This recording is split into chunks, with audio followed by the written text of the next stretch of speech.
John Lennon famously wrote his song Give Peace a Chance while spending a week in bed with Yoko Ono. More than 40 years on, Ringo Starr has relaunched his fellow Beatles campaign for world peace, not from his bed, but from a studio in central London. Starr has unveiled his own slightly psychedelic version of the famous knotted gun statue, first designed as a tribute to Lennon. He's backing a project called the Non-Violence Foundation, which tries to persuade young people to turn their backs on knives and guns and embrace music instead. I sat down with him this afternoon and asked him who would back the campaign. Well, I hope, of course, a lot of people in my game, a lot of musicians, singers, musicians, will help us with the cause of not violence. And we're trying to get the message out to everybody, really. But, we're always expressing we're trying to get teenagers to notice that this is a very violent situation and it's very fast. That if you don't have one, you can't use it. And that would be better. Do you still recall the day that John Lennon died as if it were yesterday? Does it still haunt you? Yes, I do.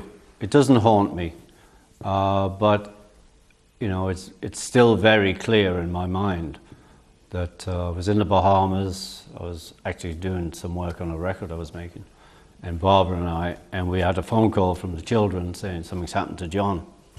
And we said, well, what's happened? They didn't know. Anyway, they called back and they said John's been shot and he's dead. It's a very strange time because your emotions are mad, you know what I mean? You go all over the place. I mean, it's like, you don't believe it, but you have to believe it because it's a fact.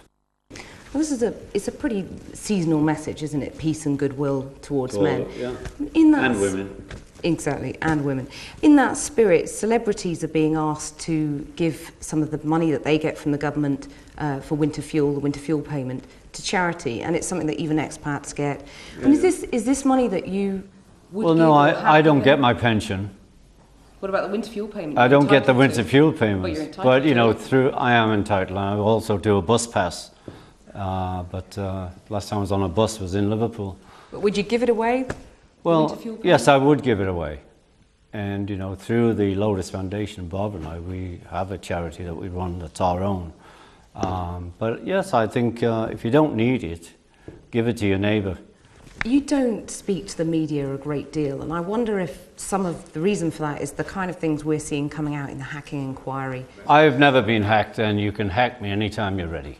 Okay? Got no secrets? No, it's like, I think it's disgusting that people were hacked.